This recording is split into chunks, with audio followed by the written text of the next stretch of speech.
Oke, kali ini kita akan coba bedah bareng-bareng sebuah panduan pendidikan yang menurut saya sangat visioner.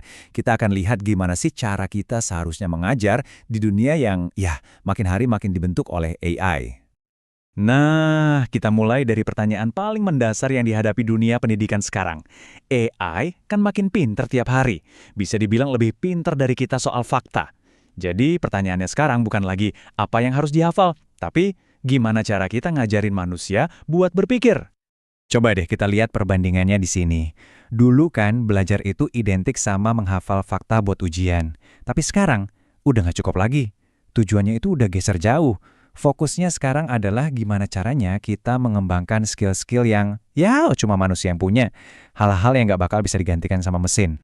Nah, jadi ini dia intinya. Kita tuh perlu upgrade apa yang kita minta dari para siswa. Nggak bisa lagi cuma minta mereka ngingat. Semuanya dimulai dari mengubah cara kita nyuruh mereka berpikir. Di dunia pendidikan, ini ada istilahnya, namanya keterampilan berpikir tingkat tinggi, atau biasa disingkat HOTS. Simpelnya gini, ini bukan lagi soal tahu fakta, tapi soal apa yang bisa kamu lakukan dengan fakta-fakta yang kamu tahu itu. Coba perhatikan tabel ini. Kelihatan jelas banget kan pembagiannya? Dulu mungkin kita fokus di sisi kiri, yang tingkat rendah. Ingat, paham, terus terapin. Nah sekarang fokusnya itu geser ke kanan, ke yang tingkat tinggi. Menganalisis, mengevaluasi, dan yang paling penting, mencipta. Kita beralih dari sekedar jadi konsumen informasi, menjadi kreator pengetahuan. Dan ini tuh bukan cuma teori kosong loh. HOTS ini punya 3 fungsi praktis yang penting banget. Pertama, kemampuan buat ngetransfer pengetahuan ke situasi yang benar-benar baru. Kedua, sebagai alat buat memecahkan masalah yang rumit. Dan yang ketiga, ini yang paling krusial, yaitu buat menumbuhkan cara berpikir yang kritis dan kreatif. Inilah yang bikin kita manusia. Oke, kita udah bahas apa yang harus diajarkan. Sekarang kita masuk ke bagian selanjutnya, gimana cara ngajarinnya. Karena yang nggak cukup cuma mengubah materinya, kita juga harus kuasai cara penyampaiannya. Apalagi sekarang ada banyak banget bantuan teknologi. Nah, untuk bisa mengajarkan skill abad ke-21, para pengajar juga butuh toolkit abad ke-21. Disinilah sebuah kerangka kerja yang keren banget masuk, namanya TPAK. Oke, komponen pertama dari TPAK itu yang paling dasar, yaitu content knowledge atau pengetahuan konten. Gampangnya, ini soal apanya. Guru harus benar-benar paham materi yang mau diajarkan. Terus, yang kedua, ada pedagogical knowledge, pengetahuan pedagogis. Nah, ini soal bagaimananya. Ini tuh seni dan ilmu tentang cara mengajar, gimana caranya biar murid bisa benar-benar belajar. Dan yang terakhir, tentu aja technological knowledge, pengetahuan teknologi. Ini soal dengan apanya, alat apa yang kita pakai, baik itu digital maupun tradisional, biar proses belajar jadi lebih efektif. Tapi, kuncinya bukan cuma tahu 3 hal ini masing-masing. Jagoan sesungguhnya itu ada di persimpangannya, di mana konten, pedagogi, dan teknologi ini bisa nyampur jadi satu dengan pas.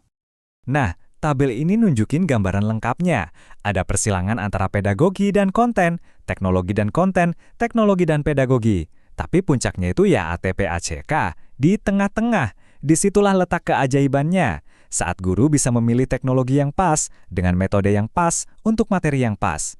Ini bukan sekedar nambahin gadget ke kelas, tapi soal mengorkestrasi semuanya. Oke, jadi kita udah punya apa yang harus diajarin, yaitu HOTS dan gimana cara ngajarinnya, yaitu TPACK. Tapi, tunggu dulu, walaupun udah punya skill dan tools yang canggih, masih ada satu elemen penting lagi. Satu elemen yang bikin semua itu nempel di otak. Biar pengetahuan itu benar-benar berguna, kan harus diingat. Dan biar bisa diingat, pengalaman belajarnya itu harus manusiawi. Nah, para pendidik menyebut konsep ini pembelajaran mendalam atau deeper learning, dan fokusnya total pada pengalaman si siswa. Konsep ini punya 3 pilar utama. Yang pertama, mindful learning, artinya belajar dengan sadar. Siswa diajak fokus dan tahu apa yang sedang mereka pelajari. Kedua, meaningful learning. Pembelajarannya harus bermakna, nyambung sama kehidupan mereka. Dan yang ketiga, joyful learning. Ya, belajar itu harus menyenangkan, harus ada rasa gembira di dalamnya. Jadi, ini poinnya penting banget. Pembelajaran mendalam itu tujuannya bukan cuma buat transfer informasi dari guru ke murid, bukan cuma soal kognitif, tapi juga soal membentuk kepribadian yang seimbang, yang ujung-ujungnya akan membentuk karakter. Ini tentang gimana caranya menumbuhkan rasa penasaran dan cinta sama proses belajar itu sendiri. Oke, kita udah punya 3 konsep keren, HOTS, TPACK, sama pembelajaran mendalam. Pertanyaannya sekarang, gimana caranya kita gabungin semua ini jadi satu dalam sebuah rancangan pelajaran yang nyata? Nah, ternyata gabungannya itu membentuk sebuah cetak biru atau blueprint yang jelas banget, ada 4 langkah. Pertama, tentukan dulu tujuannya, mau dibawa kemana siswa ini. Kedua, petakan perjalanannya, langkah-langkahnya apa aja. Ketiga, rancang pengalamannya supaya menarik dan bermakna. Dan terakhir, yang gak kalah penting, selalu cek pemahaman mereka di tengah jalan, bukan cuma di akhir. Kalau kita rangkai semua ini jadi satu, kesimpulan besarnya jadi sangat jelas. Pendidikan modern itu bukan soal gimana caranya kita bersaing sama AI. Bukan, ini semua tentang mengasah skill-skill unik manusia yang justru nggak bisa ditiru AI, kemampuan berpikir kritis, kreativitas, kolaborasi. Intinya tujuan pendidikan sekarang adalah menjadi manusia yang lebih utuh, bukan jadi mesin versi KW. Oke, jadi kalau harus diringkas jadi 3 poin penting dari semua pembahasan kita, ini dia. 1. Upgrade tujuannya. Fokus ke HOTS, bukan lagi hafalan. 2. Kuasai alatnya. Pakai TPACK buat integrasi teknologi yang cerdas. Dan 3. Utamakan manusianya. Pastikan proses belajarnya itu mindful, meaningful, dan joyful. Inilah pergeseran besar yang harus kita lakukan. Nah, semua ini akhirnya membawa kita pada satu pertanyaan besar untuk kita renungkan bersama. Kalau memang ini masa depan dunia pengajaran, apa aja nih yang harus segera kita ubah di sekolah-sekolah kita sekarang? Coba dipikirkan. Terima kasih sudah menyimak.